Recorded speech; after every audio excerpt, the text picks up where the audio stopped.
Hello बच्चों। Hello everyone. मैं अभिनव जैन फिर से एक बार आपका स्वागत करता हूं फिजिक्स फंडे की इस वीडियो में, जिसमें आज हम स्टार्ट करने वाले हैं काइनेमैटिक्स, नया चैप्टर काइनेमैटिक्स। प्रॉपर फिजिक्स का ये पहला चैप्टर है। इससे पुरानी वीडियोस में हम बेसिक मैथ्स पढ़ चुके हैं, जिसके अंदर मेन जो पार्ट था वो कैलकुलस का था, differentiation and integration and vectors हम ऑलरेडी पढ़ चुके हैं, जिन इन सब टॉपिक्स की इस चैप्टर में काफ़ी ज़रूरत पड़ने वाली है। तो एक बहुत ही इंपॉर्टेंट चैप्टर, एक लंबा चैप्टर भी है, जो कि JEE advance, JEE mains and NEET की प्रिपरेशन करने वाले बच्चों के लिए काफ़ी ज़्यादा इंपॉर्टेंट, काफ़ी वेटेज रखने वाला चैप्टर, जिसका आगे आने वाले चैप्टर्स में भी काफ़ी यूज़ होगा। तो स्टार्ट करते हैं काइनेमैटिक्स, जिसका पहला टॉपिक है काइनेमैटिक पैरामीटर्स। काइनेमैटिक्स क्या है, पहले उसको डिस्कस करते हैं। What is kinematics? What is kinematics? Kinematics is the branch of mechanics which deals with mathematical study of motion without considering the cause of motion. Motion के बारे में हम इस चैप्टर में जानेंगे, उसका मैथमेटिकल एनालिसिस करेंगे, और मैकेनिक्स नाम के एक बड़ा इसका सब्जेक्ट है जिसका ये टॉपिक है काइनेमैटिक्स। मैकेनिक्स क्या है? Mechanics is branch of physics which deals with study of motion and forces producing motion. मतलब मोशन क्यों होती है, किसी भी तरह की मोशन क्यों होती है, और उस मोशन के कारण क्या है। कारण, मेन कारण जो है वो फोर्सेस हैं, जिसको हम डिटेल में आने वाले चैप्टर्स में स्टडी करेंगे, फोर्सेस को, और फोर्सेस से और किस किस तरह की चीज़ें प्रोड्यूस की जा सकती हैं। रोटेशन भी हो सकती है फोर्सेस की वजह से। फोर्सेस की वजह से जब रोटेशन होती है तो टॉर्क नाम की एक क्वांटिटी बनती है।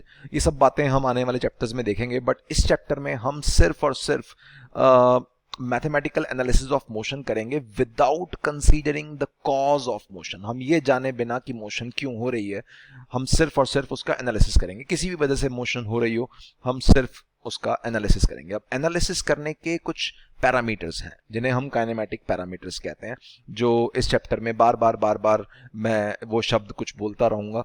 जैसे कोई भी मोशन को एक्सप्लेन करने के लिए पैरामीटर, जैसे स्पीड शब्द सबने सुना होगा, डिस्टेंस, एक्सलरेशन, ऐसे बहुत सारे पैरामीटर्स होते हैं जिससे हम मोशन को एक्सप्लेन करते हैं।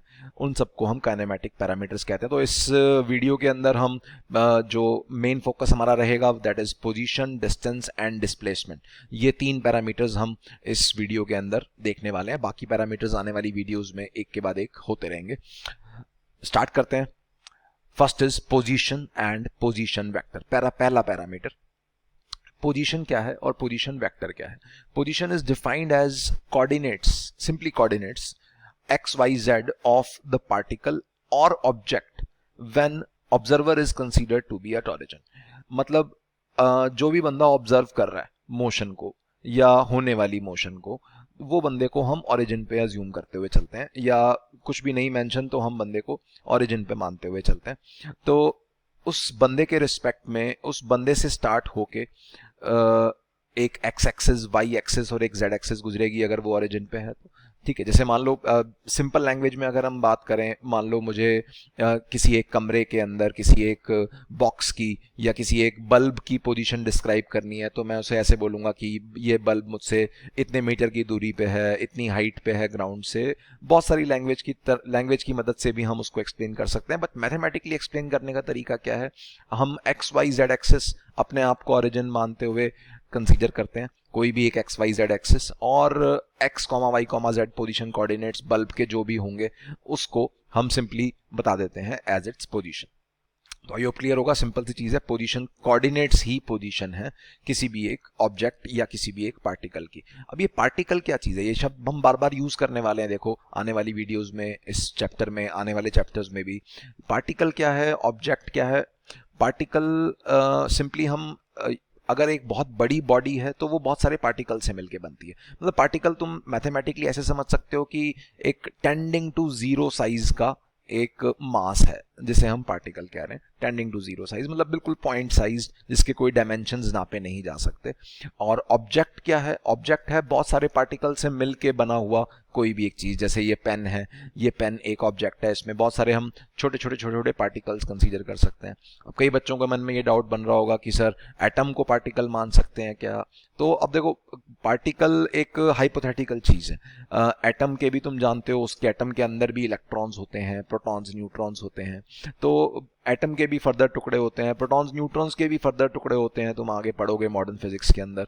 तो हर चीज की कोई भी छोटी से छोटी चीज प्रैक्टिकली कुछ नहीं होती। बस एक हाइपोथेटिकली हमने एक मान रखा है कि टेंडिंग टू जीरो साइज वाले चीज को हम पार्टिकल बोल रहे हैं, और जो भी चीज है, वो जो भी ऑब्जेक्ट्स हैं दुनिया के अंदर, यूनिवर्स के अंदर, वो सब पार्टिकल से मिलके बने हैं। तो हम अभी इस चैप्टर के अंदर हम पार्टिकल की मोशन कंसीडर करेंगे। कोई अगर बॉल कह रहा है या कोई कार मूविंग है, तो उसको भी उसके साइज शेप के बारे में डिस्कस किए बिना हम सिर्फ और सिर्फ उसकी मोशन पे फोकस करते हुए बातचीत करने वाले हैं इस वीडियो के अंदर एंड इस चैप्टर के अंदर, काइनेमैटिक्स चैप्टर के अंदर। बिगर साइज अगर है बॉडी का तो वो आने वाले चैप्टर्स में हम डिस्कस करेंगे। अगर साइज एंड शेप भी हमें कंसीडर करना हुआ तो वो आने वाले चैप्टर्स में हम डिस्कस करेंगे। तो पोजीशन आई होप सबको क्लियर होगा। Simply the coordinates are called as position. Position vector क्या है? It is defined as the vector joining origin, origin कौन है? जहां ऑब्जर्वर बैठा है, to the position of the particle और ऑब्जेक्ट। मतलब ओरिजिन से स्टार्ट होके या ऑब्जर्वर से स्टार्ट होके जिस भी पार्टिकल की मोशन होने वाली है या मोशन करता हुआ पार्टिकल है, उसको मिलाने वाला vector is called as position vector. जिसके लिए जो स्टैंडर्ड सिंबल यूज किया जाता है जनरली किताबों के अंदर, या हम जो यूज करेंगे, that is r vector, small r vector. ठीक है, आर वेक्टर को रेडियस वेडियस मत समझ लेना। R vector is standard definition, standard symbol for position vector, small r. तो जैसे मान लेते हैं ये एक्स वाई एक्सिस है, एक जेड एक्सिस भी तुम इमेजिन कर सकते हो स्क्रीन के परपेंडिकुलर, बाहर की तरफ आती हुई एक जेड एक्सिस यहाँ से ओरिजिन से, वो भी तुम अज्यूम कर सकते हो। अब इस थ्री डायमेंशनल स्पेस के अंदर ओ पॉइंट पे, ओरिजिन पे ऑब्जर्वर है, ठीक है, और एक कोई पार्टिकल है, ये रेड कलर वाला जो पार्टिकल है, ये कहीं भी इधर उधर भटक रहा है मान लेते हैं। ठीक है, तो अगर ये इधर उधर भटक रहा है किसी भी एक इंस्टेंट पे, अगर हम इसकी फोटोग्राफ देखें, मान लेते हैं वो यहाँ है, तो इसके जो भी कोऑर्डिनेट्स हैं एक्स वाई जेड, वो पोजीशन है, और ओरिजिन से इसको मिलाने वाला जो वेक्टर है, ये जो ब्लू कलर का वेक्टर बनाया है मैंने, that is called as position vector, r vector. R vector is position vector. तो सोचो अगर इसके एक्स वाई जेड कोऑर्डिनेट्स हैं इस पार्टिकल के, तो पोजीशन वेक्टर क्या बनेगा? सिंपल है, एक्स। अगर इसके एक्स कोऑर्डिनेट एक्स है तो ये डिस्टेंस एक्स हो जाएगा, तो पोजीशन वेक्टर का एक्स कंपोनेंट भी एक्स आई कैप हो जाएगा। वाई कोऑर्डिनेट वाई है तो पोजीशन वेक्टर का वाई कंपोनेंट वाई हो जाएगा। सिंपली जो भी मतलब पोजीशन कोऑर्डिनेट्स हैं वही पोजीशन वेक्टर के कंपोनेंट्स बन जाते हैं। सिंपल सी बात है, जिसको हम पहले भी डिटेल में काफी देख चुके हैं, पोजीशन को नहीं, वेक्टर्स को सिंपली। तो ओरिजिन से किसी भी पोजीशन को मिलाने वाले कोऑर्डिनेट्स जो होंगे, उसके जो कंपोनेंट्स होंगे पोजीशन वेक्टर के, they are simply the coordinates of the position. ठीक, x i cap, y j cap, z होगा तो जेड के कैप इन जनरल। अच्छा, ये बेसिक सी बात सबको समझ में आ रही होगी। आगे बढ़ने से पहले हम स्टार्ट करते हैं कि मोशन क्या है, व्हाट इज मोशन। अब ये पार्टिकल अगर इधर उधर मूव कर रहा है, कहीं भी थ्री डायमेंशनल स्पेस के अंदर कहीं भी इधर उधर भटक रहा है, तो मोशन इसकी कब होगी और कब इसकी मोशन नहीं होगी, इस बात को हम मैथमेटिकली कैसे लिखेंगे उसको समझते हैं। उसको समझने के लिए सबसे पहले हमें समझना जरूरी है रेफरेंस फ्रेम नाम की क्वांटिटी। ये रेफरेंस फ्रेम क्या है? रेफरेंस फ्रेम क्या है? जहां पे भी ऑब्जर्वर खड़ा हुआ है सिंपली, या जहां पे भी ऑब्जर्वर लोकेटेड है, location of the observer is called as reference frame. तो अगर कुछ भी नहीं मेंशन होता तो हम ये मान के चलते हैं कि ऑब्जर्वर ग्राउंड पे, ग्राउंड माने अर्थ के सरफेस पे खड़ा है, एक कोई भी एक ह्यूमन बीइंग है या जो भी कोई इंसेक्ट भी हो सकता है, व्हाटएवर। तो एक ऑब्जर्वर हमेशा ग्राउंड पे खड़ा हुआ मानेंगे अगर कुछ मेंशन नहीं है तो। ठीक है, आने वाले इस चैप्टर के आने वाले एंड में एक टॉपिक आएगा रिलेटिव मोशन करके। रिलेटिव मोशन में हम देखेंगे कि ऑब्जर्वर की रेफरेंस फ्रेम जो है वो कुछ भी हो सकता है। ऑब्जर्वर हो सकता है गाड़ी में बैठा हुआ, ऑब्जर्वर हो सकता है कहीं मूव कर रहा हो, किसी प्लेन में बैठ के मूव कर रहा हो, या किसी कार में या किसी शिप में बैठ के मूव कर रहा हो। तो मूविंग रेफरेंस फ्रेम्स के रिस्पेक्ट में भी हम बात कर सकते हैं, but by default reference frame is ground. तो अभी थोड़ी देर के लिए हम ग्राउंड के रेफरेंस फ्रेम में ही सारी बातें करेंगे, ये मैं पहले से मेंशन कर देना चाहता हूं। ठीक है, नोट नंबर 1 क्या है? अगर पोजीशन कांस्टेंट है, पोजीशन कांस्टेंट है मतलब कांस्टेंट शब्द का मतलब क्या है?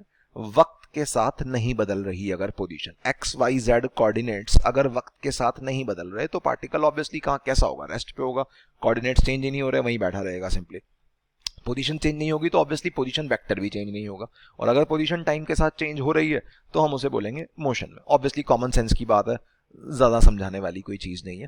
पोजीशन, अगर पोजीशन में कोई भी एक कोऑर्डिनेट भी अगर चेंज हो रहा होगा, x comma Y comma z है, एक्स अकेला एक्स भी चेंज हो गया तो हम बोल सकते हैं मोशन हो जाएगी। अगर तीनों चेंज हो गए या कोई दो चेंज हो गए तब भी मोशन हो जाएगी। एटलीस्ट कोई एक पोजीशन कोऑर्डिनेट चेंज होना जरूरी है मोशन करवाने के लिए। कॉमन सेंस की बात है, सिंपल बात है। नोट नंबर 2 क्या है, स्टेट ऑफ मोशन। अब मोशन होगी या नहीं होगी, रेस्ट पे रहेगा पार्टिकल, ये डिपेंड करता है रेफरेंस फ्रेम पे। ऐसा कैसे? जैसे एक एग्जांपल लिखा हुआ है नीचे, जैसे हम ग्राउंड पे खड़े होके किसी बिल्डिंग को देखते हैं तो बिल्डिंग हमें रेस्ट पे दिखाई देती है, लेकिन अगर हम गाड़ी के अंदर बैठे हैं, एक चलती हुई गाड़ी के अंदर बैठे हैं या खुद गाड़ी ड्राइव कर रहे हैं, एक बंदा कोई गाड़ी ड्राइव कर रहा है तो उसको बिल्डिंग मूव करती हुई नजर आती है या आसपास के पेड़ पौधे मूव करते हुए नजर आते हैं। इसका मतलब एक ही बिल्डिंग एक आदमी को रेस्ट पे दिखाई दे रही है, दूसरे बंदे को वो मूविंग दिखाई दे रही है। तो अब कोई सवाल अगर हमसे पूछता है कि बिल्डिंग मूविंग है या रेस्ट पे है, तो हम क्या आंसर देंगे? हम आंसर देंगे कि ये डिपेंड करता है कि कौन बंदा उसे देख रहा है, या प्रॉपर लैंग्वेज में हम क्या बोलेंगे, रेफरेंस फ्रेम क्या है। अगर ग्राउंड का रेफरेंस फ्रेम है तो building is stationary, building is at rest. अगर एक कार का रेफरेंस फ्रेम है या किसी एरोप्लेन का रेफरेंस फ्रेम है तो हो सकता है कि वो बिल्डिंग मूविंग हो। तो अब मोशन का होना या ना होना, यही बात अगर रेफरेंस फ्रेम पे डिपेंडेंट है तो ऑब्वियसली मोशन से लिंक्ड जितने भी पैरामीटर्स हैं, ये जो हम काइनेमेटिक पैरामीटर्स पढ़ रहे हैं, position, position vector, displacement, distance, speed, velocity, हजार चीजें हम पढ़ेंगे, ये सब पैरामीटर्स हेंस रिलेटिव है। जो भी चीजें रेफरेंस फ्रेम पे डिपेंड करती हैं उनको हम रिलेटिव बोलते हैं, रिलेटिव क्वांटिटीज हैं। तो अगेन मैं एक बार दोबारा बोल रहा हूं कि अभी थोड़ी देर के लिए हम रेफरेंस फ्रेम को ग्राउंड मानते हुए चलेंगे।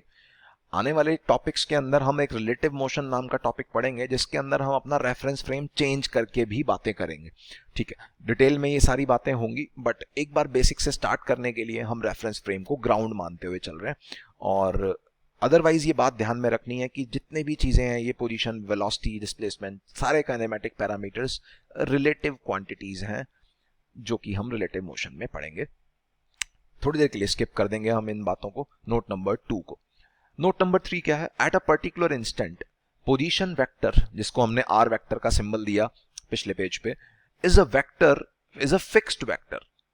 फिक्स्ड वेक्टर का मतलब क्या है कि जैसे अपन वेक्टर्स वाले वीडियो तुमने देखी होगी, तो वेक्टर्स की वीडियो में मैं किसी भी एक वेक्टर को उठा के यहां से उठा के यहां रख दिया करता था या यहां से उठा के यहां रख दिया करता था, तो वेक्टर को हम डिस्प्लेस कर दिया करते थे, उनकी टेल से टेल मिलाते थे तो उनके बीच में एंगल देखना आसान होता था, उनका अगर हेड टू टेल फॉर्मेशन है तो ट्रायंगल लॉ लगाना आसान होता था, टेल टेल मिलाते थे तो पैरेललोग्राम लॉ लगाना आसान होता था। तो इस तरह की हमने बहुत सारी बातें वेक्टर्स की वीडियोस में देखी।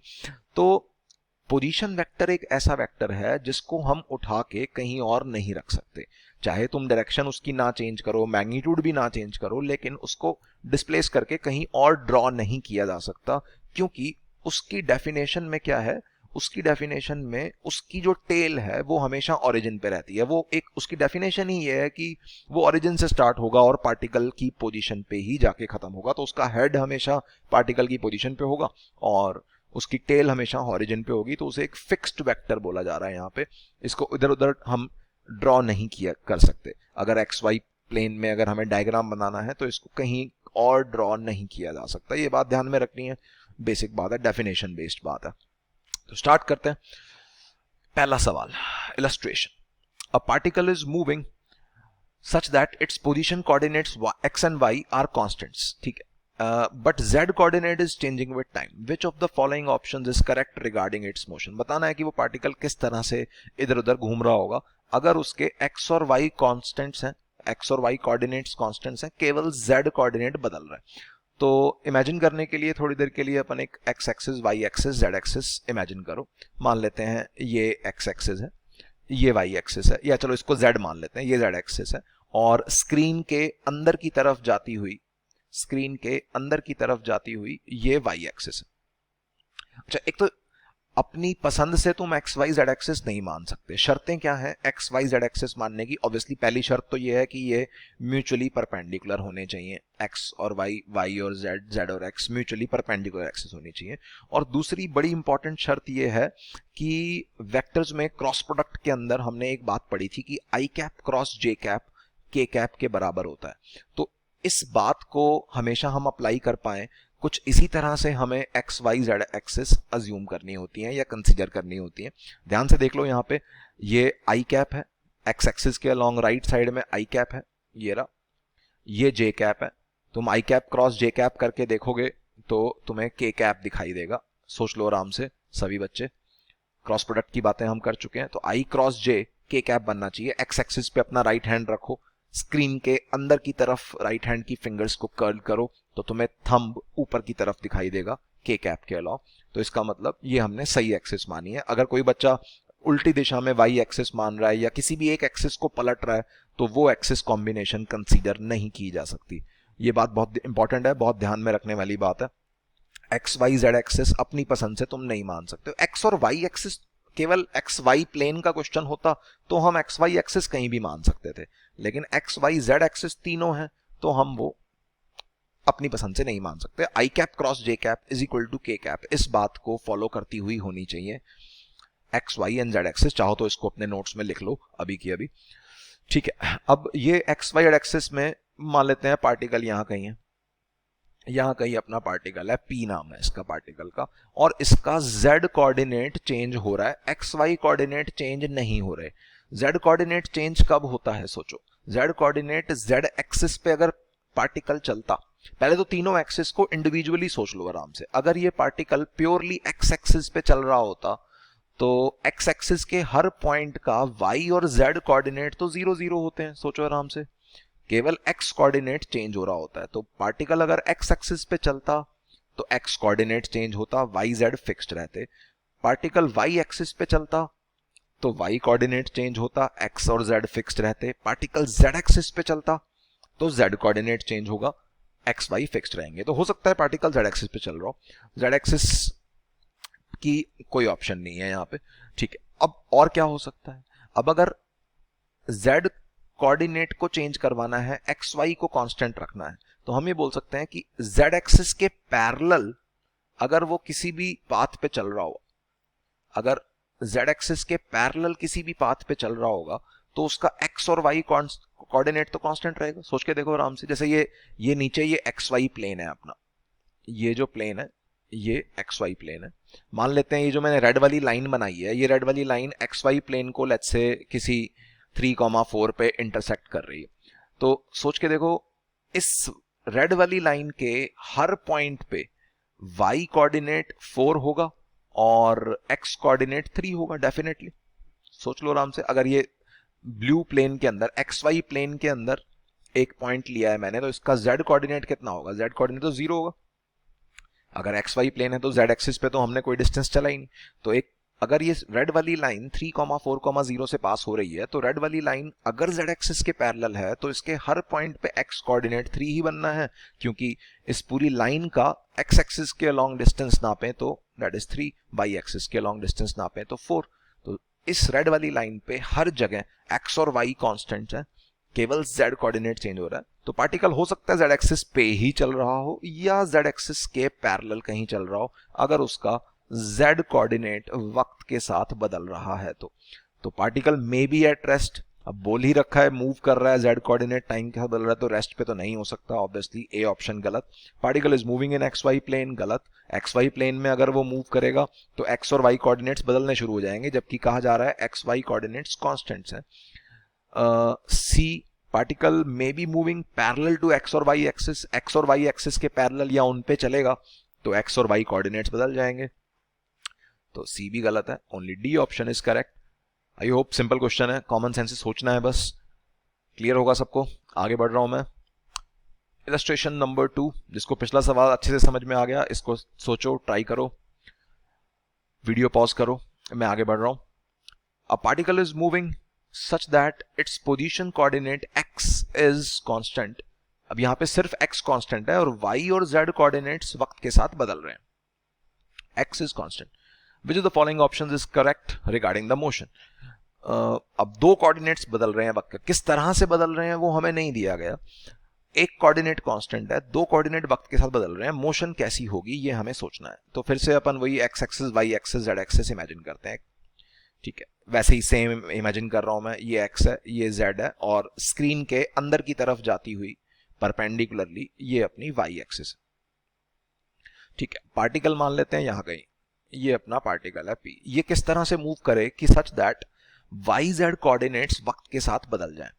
तो अब सोचो, वाई कोऑर्डिनेट को चेंज करवाना है तो वाई एक्सिस के अलोंग तो मूव करवाना पड़ेगा, जेड कोऑर्डिनेट को चेंज करवाना है तो जेड एक्सिस के अलोंग भी मूव करवाना पड़ेगा।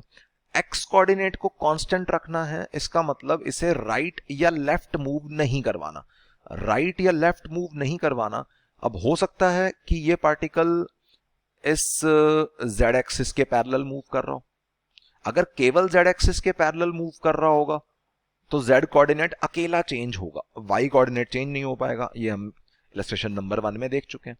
हो सकता है ये पार्टिकल वाई एक्सिस के अलोंग मूव कर रहा हो, ऐसे स्क्रीन के अंदर की तरफ या स्क्रीन के बाहर की तरफ। अगर ऐसा हुआ तो केवल वाई कोऑर्डिनेट चेंज होगा, जेड कोऑर्डिनेट नहीं चेंज हो पाएगा। इसका मतलब ये बात बनती है कि ये पार्टिकल कुछ इस तरह के वाई जेड प्लेन जो है, ये वाई जेड प्लेन के परपेंडिकुलर के अलोंग मूव कर रहा होगा डेफिनेटली। इस प्लेन में, ये जो प्लेन है, ये प्लेन कैसा है, ये एक्स एक्सिस के परपेंडिकुलर है और ये वाई जेड प्लेन के parallel. This is y z plane, this is y z plane. जो वाई एक्सिस और जेड एक्सिस को कंटेन करने वाला प्लेन है, that is y z plane. उसके पैरेलल एक किसी प्लेन में मूव कर रहा होगा, या हो सकता है वाई जेड प्लेन पे ही मूव कर रहा हो, वाई और जेड कोऑर्डिनेट्स को अगर चेंज करना हो। But neither along y axis, nor along z axis, nor along x axis. Definitely वो वाई जेड प्लेन में कुछ अजीब तरह की मोशन कर रहा होगा। किस तरह से उसके वाई जेड कोऑर्डिनेट्स बदल रहे होंगे, इसके बारे में क्वेश्चन में कुछ दिया नहीं गया और हमें सोचना भी नहीं है। कैसी भी मोशन हो सकती है, सर्कुलर, पैराबोलिक, वट एवर। तो आंसर क्या होगा? क्या एक्स एक्सिस के अलोंग मूव करेगा? नहीं, एक्स एक्सिस के अलोंग मूव करेगा तो एक्स कोऑर्डिनेट बदल जाएगा। गलत आंसर। एक्स वाई प्लेन में अगर मूव करेगा तो एक्स कोऑर्डिनेट बदलेगा, वाई भी बदलेगा, जेड नहीं बदलेगा। This is wrong. वाई और जेड हमें बदलवाने हैं। तो particle is moving parallel to y z plane, that is the answer. Particle is moving to x z plane, that is again wrong, क्योंकि एक्स जेड प्लेन में move करेगा तो x axis वाला कंपोनेंट या एक्स कोऑर्डिनेट भी change हो जाएगा। तो आई होप क्लियर होगा। Particle is moving along y z plane, that is the answer for this question. Simple. Position पे कोई बहुत खतरनाक सवाल बन नहीं सकते, तो सिंपल दो तरह के सवाल हैं, पोजीशन एंड पोजीशन वेक्टर पे। आगे बढ़ रहा हूं मैं। Parameter number 2, distance and displacement. I hope सब जानते होंगे डिस्टेंस एंड डिस्प्लेसमेंट, छोटे बच्चों को 9th क्लास में बताया जाती हैं ये बातें, बट एक बार दोबारा अच्छे से रिवाइज कर लेते हैं। डिस्टेंस क्या है? It is defined as the length of the actual path travelled during the motion. कैसे भी पार्टिकल टेढ़ा मेढ़ा किसी भी तरह से जाए, उसने जो एक्चुअल पाथ लेंथ ट्रेवल की है, that is called as distance. कितने मीटर वो चला, दैट इज डिस्टेंस। डिस्प्लेसमेंट क्या है? डिस्प्लेसमेंट का सिंबल है S vector. First of all, displacement is a vector quantity and distance is a scalar quantity. ये बात ध्यान रखनी है। डिस्टेंस कोई पूछता है हमें तो हमें डायरेक्शन बताने की जरूरत नहीं है। डिस्प्लेसमेंट अगर कोई पूछता है हमसे तो हमें डायरेक्शन भी बतानी होगी। अगर एक्स वाई एक्सिस दे रखी है तो हम डायरेक्शन को आई कैप जे कैप में भी बता सकते हैं क्वेश्चन में।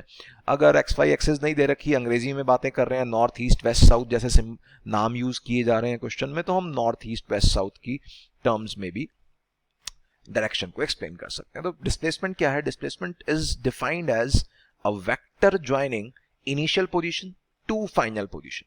ठीक है, एक तो जो बचपन में डेफिनेशन तुम लोगों ने रटी होती है उसको भूल जाओ थोड़ी देर के लिए। बचपन में तुमने ये रटा होता है कि shortest path between initial and final position. तो शॉर्टेस्ट पाथ डिस्प्लेसमेंट है, बिल्कुल है, लेकिन वो डिस्प्लेसमेंट का मैग्नीट्यूड है सिर्फ। यहां पे मैं क्या बता रहा हूं? Displacement is a vector quantity. Vector है तो उसकी डायरेक्शन को भी डिफाइन करना होगा एंड उसके मैग्नीट्यूड को भी। तो मैग्नीट्यूड तो ठीक है, शॉर्टेस्ट पाथ, किसी एक जगह से दूसरी जगह जाने का शॉर्टेस्ट पाथ जो है या स्ट्रेट लाइन जो है, दैट इज डिस्प्लेसमेंट का मैग्नीट्यूड। बट उसकी डायरेक्शन क्या है? इनिशियल से फाइनल की तरफ। उल्टा एरो ना बना देना, फाइनल से इनिशियल वाला रिवर्स एरो नहीं बनाना। इनिशियल पोजीशन से फाइनल पोजीशन की तरफ ज्वाइन करने वाला जो वेक्टर होगा, that is called as displacement vector. समझते हैं। मान लेते हैं ये एक्स वाई प्लेन है कोई, यहाँ पे ओ पॉइंट पे ऑब्जर्वर बैठा है, ठीक है। एक पार्टिकल है जो एक्स वाई प्लेन में इधर उधर कहीं भटक रहा है। मान लेते हैं यहाँ इस पॉइंट से स्टार्ट हुआ और किसी भी अजीबोगरीब पाथ से ऐसे मूव करता हुआ फाइनली दूसरी फाइनल पोजीशन पे पहुंच गया। इनिशियल पोजीशन का कुछ नाम रख दिया हमने ए, फाइनल पोजीशन का कुछ नाम रख दिया बी, ठीक है। इस पाथ पे भटकता हुआ कोई पार्टिकल चल के गया ए से बी, ठीक है। तो हम क्या बोलेंगे, ए पोजीशन पे जब पार्टिकल इनिशियली था तो उसका इनिशियल पोजीशन वेक्टर क्या था, ये ओरिजिन से ए को मिलाने वाला vector, this is initial position vector, बात कर चुके हैं हम इसकी। सिमिलरली ओ से बी को मिलाने वाला vector, this is final position vector. I hope clear होगा। अच्छा, डिस्प्लेसमेंट क्या है, डिस्प्लेसमेंट है इनिशियल पोजीशन से फाइनल पोजीशन को, मतलब ए से बी को मिलाने वाला vector, this black coloured vector is called as displacement, A से बी को मिलाने वाला vector. Symbol is S, standard symbol है एस, ध्यान रखना है। तो अब ये एस वेक्टर को हम क्या मैथमेटिकली भी लिख सकते हैं, बिल्कुल लिख सकते हैं। ध्यान से देखो, ये आर इनिशियल, एस और आर फाइनल, ये तीनों वेक्टर्स ट्राइंगल बना रहे हैं। ट्राइंगल बन रहा है तो हमें ट्राइंगल लॉ की याद आ रही है, आ रही है सबको। ट्राइंगल लॉ में सब सोच के देखो, किन दो वेक्टर्स का सम तीसरा वेक्टर है, सोचो। Triangle law of vector addition के हिसाब से ट्राइंगल लॉ में किन दो का सम हो रहा होता है, जो हेड टू टेल फॉर्मेशन में होते हैं। किसकी टेल किसके हेड पे है, सोचो। यहां पे देखो, एस वेक्टर की टेल आर इनिशियल के हेड पे है, तो इसका मतलब ये हुआ कि आर इनिशियल और एस इन दोनों की वेक्टर एडिशन हो रही है, एंड रिजल्टेंट इनिशियल टेल से फाइनल हेड तक कौन है, आर फाइनल। तो कैसे लिख सकते हैं, ट्राइंगल लॉ के हिसाब से हम बोल सकते हैं आर इनिशियल प्लस एस, इन दोनों वेक्टर्स की एडिशन आर फाइनल के बराबर है। वेक्टोरियली एस वेक्टर को डिफाइन किया जा सकता है r final minus r initial vector. Important formula याद रखना है, स्टैंडर्ड फॉर्मूला है, कहीं भी किसी भी तरह के एग्जाम में, स्कूल एग्जाम में, JEE Main, JEE advance, NEET, कहीं भी इसको डायरेक्टली यूज किया जा सकता है। स्टैंडर्ड फॉर्मूला, एनसीईआरटी फॉर्मूला, ठीक है। आई होप क्लियर होगा। सिंपल ट्राइंगल लॉ से डिस्प्लेसमेंट वेक्टर डिफाइन किया गया। सेम ये मैंने एक्स वाई प्लेन के अंदर डायग्राम बना के समझाया, सेम यही एग्जैक्टली यही बात हम इन जनरल 3D में भी एक्स वाई जेड एक्सिस के साथ भी कर सकते हैं, ठीक है। आर फाइनल क्या है, पोजीशन वेक्टर है फाइनल, जहां पे भी पार्टिकल पहुंचा, ठीक है। R initial initial position vector है। जब इसकी मोशन हो रही होगी तो रास्ते में पोजीशन वेक्टर बदले जा रहे होंगे, हमें रास्ते के पोजीशन वेक्टर से कोई मतलब नहीं है डिस्प्लेसमेंट देखते वक्त। हाँ, रास्ते में क्या पोजीशन रही उससे डिस्टेंस को जरूर लेना देना होगा, लेकिन डिस्प्लेसमेंट का कोई लेना देना नहीं है उस चीज से। आई होप क्लियर होंगी एग्जैक्ट डेफिनेशंस डिस्टेंस और डिस्प्लेसमेंट की। सवाल देखते हैं। ये चलो पहले कुछ नोट नंबर 1, कुछ नोट, एक दो बातें इंपॉर्टेंट, उसके बाद क्वेश्चंस देखेंगे हम।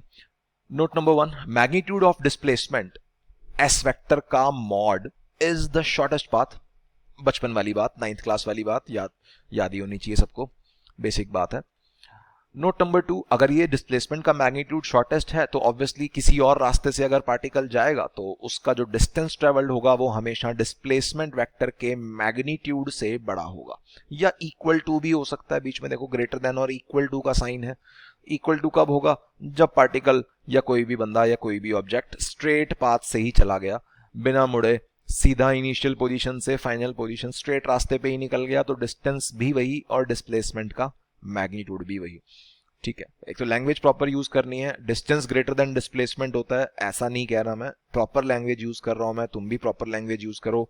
डिस्टेंस डिस्प्लेसमेंट के मैग्नीट्यूड से हमेशा बड़ा होता है, या इक्वल भी हो सकता है अगर स्ट्रेट पाथ है तो। नोट नंबर 3, ऐसा यूनिट, बेसिक बात, डिस्टेंस भी मीटर में नापा जाएगा, डिस्प्लेसमेंट भी मीटर में ही, तो दोनों की ऐसा यूनिट मीटर है। बाकी ऐसा यूनिट के अलावा हम और यूनिट्स भी यूज कर सकते हैं, इंचेस, फीट, यार्ड, बहुत सारी यूनिट्स होती हैं। बट जितने भी नेशनल लेवल एग्जाम्स होते हैं अपने, JEE Main, JEE advance, board exam, school exam, सभी एग्जाम्स में ऐसा यूनिट्स में ही डाटा को दिया जाता है, और अगर नहीं दिया गया तो कुछ ना कुछ कन्वर्जन दिया जाएगा। अगर इंचेस में डाटा गिवन है तो 1 इंच में कितने मीटर या कितने सेंटीमीटर होते हैं, ये बातें तुम्हें बता दी जाएंगी, तो तुम्हें टेंशन नहीं लेनी, तुम्हें ऐसा यूनिट्स ध्यान में रखनी है बस। सवाल देखते हैं। अ पार्टिकल मूव्स फ्रॉम, एक पोजीशन है 2,3,-1 से चलना शुरू हुआ और 4,0,5 पे पहुंच गया बाय सम आर्बिट्री पाथ, पता नहीं किस रास्ते से गया, गिवन नहीं है, डिस्प्लेसमेंट वेक्टर बताना है और उसका मैग्नीट्यूड कितना होगा ये भी बताना है। हाँ, तो डिस्प्लेसमेंट वेक्टर का हमने फॉर्मूला देखा, r final vector minus r initial. अब देखो पाथ तो हमें दे नहीं रखा, पाथ हमें दे नहीं रखा तो ऑब्वियसली हम ड्रॉ भी नहीं कर सकते, मैथमेटिक्स का या फॉर्मूले का ही सारा लेना है हमें सिंपली। आर फाइनल वेक्टर क्या है, आर फाइनल वेक्टर के फाइनल पोजीशन के कोऑर्डिनेट्स दे रखे हैं हमें। तो पोजीशन और पोजीशन कोऑर्डिनेट्स में क्या रिलेशन है, जो पोजीशन कोऑर्डिनेट्स होते हैं वही पोजीशन वेक्टर के कंपोनेंट्स होते हैं। तो ये 2 क्या बन जाएगा, 2 आई कैप बन जाएगा, 3 जे कैप बन जाएगा और -1 के कैप बन जाएगा। तो ये हो गया final position vector, minus initial position vector हो गया 4 आई कैप, 0 जे कैप, 5 के कैप। दोनों को माइनस कर दो, ये बन रहा है 2 - 4 -2 आई cap, 3 - 0 3 J cap and -1 - 5 that is -6 k cap. So this is our answer. This is the displacement vector.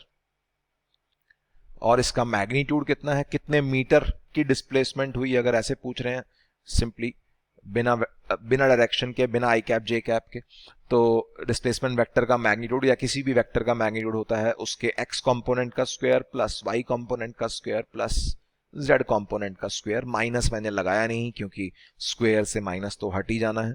तो 2 square plus 3 square plus 6 square is, सोचो आराम से, that is 49। 4 plus 9 13, 13 plus 36 is 49, root 49 is 7 units की उसकी displacement हुई है। यहाँ मैं मीटर नहीं लिख रहा हूँ क्योंकि जो डाटा हमें गिवन है उसमें भी कहीं मीटर मेंशन नहीं है। तो जो भी इनकी यूनिट्स होंगी कोऑर्डिनेट्स की, वही यूनिट्स डिस्प्लेसमेंट वेक्टर के मैग्नीट्यूड की भी बन जाएंगी। सिंपल सवाल है, आई होप क्लियर होगा। पाथ चाहे कैसा भी हो, डिस्प्लेसमेंट को पाथ से कोई लेना देना नहीं है। डिस्प्लेसमेंट को सिर्फ और सिर्फ इनिशियल एंड फाइनल पोजीशन से लेना देना है। आगे बढ़ते हैं।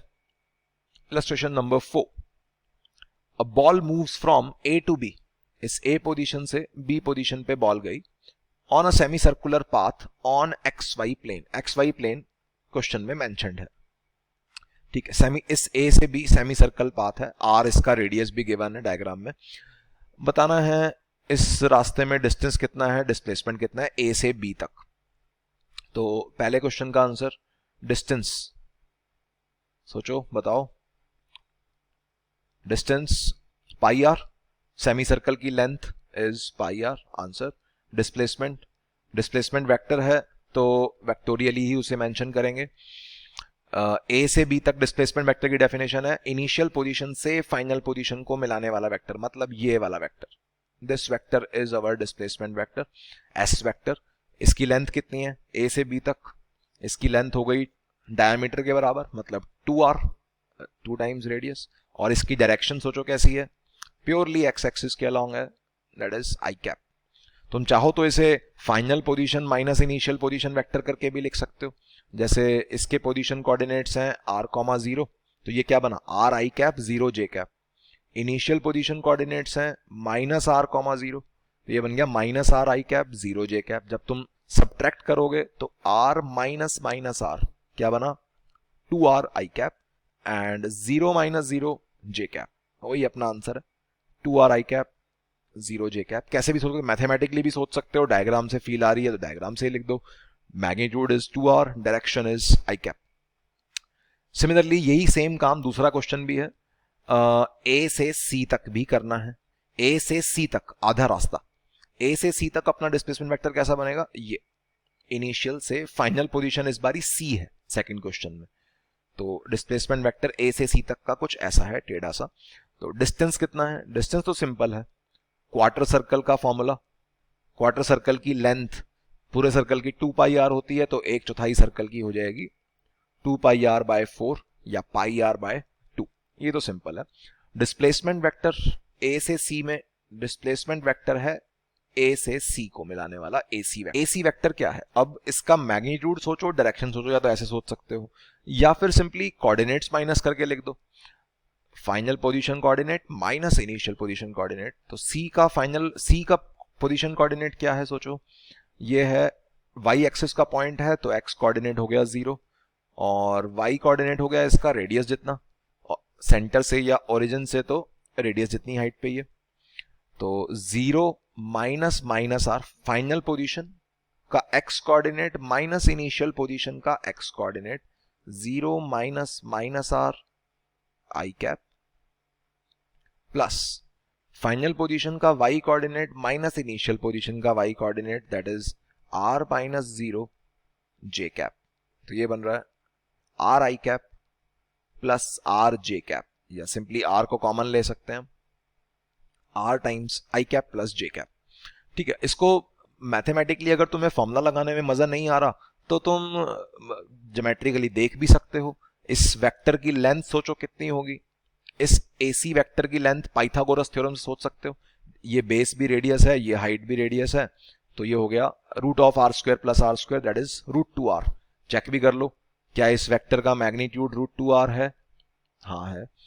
इस वेक्टर का x कंपोनेंट ये लेंथ भी r के बराबर है और ये वाली लेंथ भी r के बराबर है, y कंपोनेंट भी r है, x कंपोनेंट भी r है। सिंपल है सोचना। तो आई होप क्लियर होगा।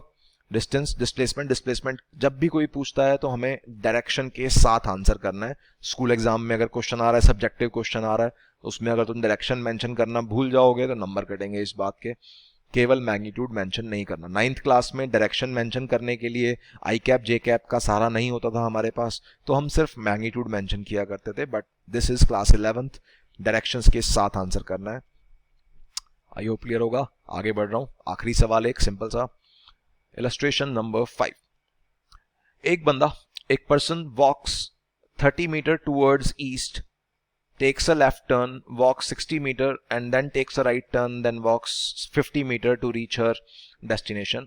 Her destination बंदी है। Find distance and displacement with direction। ठीक है, एक बंदी है जो ईस्ट की तरफ चलती है 30 मीटर।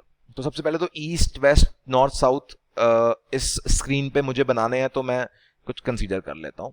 लेट्स से ये ईस्ट है, ये नॉर्थ है, ये वेस्ट है। एक तो ये डायरेक्शंस हमेशा ऐसे ही कंसीडर करनी है, इनको उलट पुलट मत कर देना, काफी कंफ्यूजन हो जाएगा नहीं तो। मतलब हिंदुस्तान का नक्शा, इंडिया का नक्शा दिमाग में रहना चाहिए, ऊपर नॉर्थ, नीचे साउथ, राइट में ईस्ट एंड लेफ्ट में वेस्ट। ठीक है, तो एक पर्सन मान लेते हैं यहां से स्टार्ट हुआ, this is the initial position. Let's say यहां से ये ए नाम की इनिशियल पोजीशन है। 30 मीटर ईस्ट की तरफ ट्रेवल किया बंदी ने, 30 मीटर ईस्ट की तरफ ट्रेवल किया। लेट्स से यहां बंदी यहां पहुंच गई बी पोजीशन पे, दिस इज 30 मीटर्स। उसके बाद लेफ्ट टर्न लिया। अब सोच के देखो, राइट साइड में जाता हुआ बंदा या ईस्ट की तरफ जाती हुई कोई बंदी है, वो लेफ्ट टर्न जब लेगी तो लेफ्ट टर्न का मतलब वो किस तरफ जाएगी? नॉर्थ की तरफ। ईस्ट की तरफ जाती हुई बंदी अगर लेफ्ट टर्न ले रही है, दैट इज टुवर्ड्स नॉर्थ। तो 60 मीटर उसने नॉर्थ की तरफ ट्रेवल किया, वॉक्स, लेफ्ट टर्न लेने के बाद शी वॉक्स 60 मीटर। 60 मीटर लगभग इसकी डबल लेंथ बना देते हैं, 60 मीटर्स टुवर्ड्स नॉर्थ। ये मान लेते हैं यहां पहुंच गई C position. Then she takes a right turn and walks 50 metre. यहां से नॉर्थ की तरफ जाती हुई बंदी राइट टर्न लेगी, राइट का मतलब वापस वो ईस्ट की तरफ आ गई और उसने 50 मीटर्स ट्रेवल किया।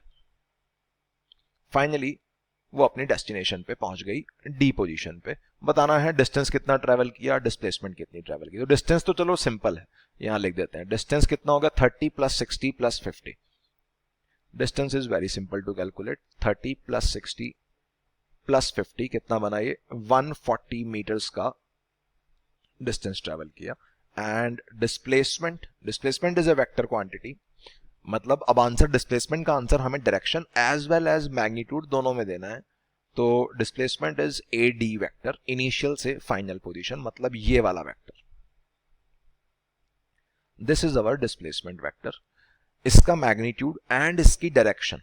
अब डायरेक्शन के लिए हमें इस क्वेश्चन में एक्स वाई एक्सेस तो दे नहीं रखी, हमें अंग्रेजी में क्वेश्चन लिखा है तो अंग्रेजी में ही आंसर करना है, मतलब नॉर्थ ईस्ट वेस्ट साउथ की टर्म्स में ही हम कुछ आंसर करेंगे डायरेक्शन का। चलो पहले मैग्नीट्यूड निकालते हैं।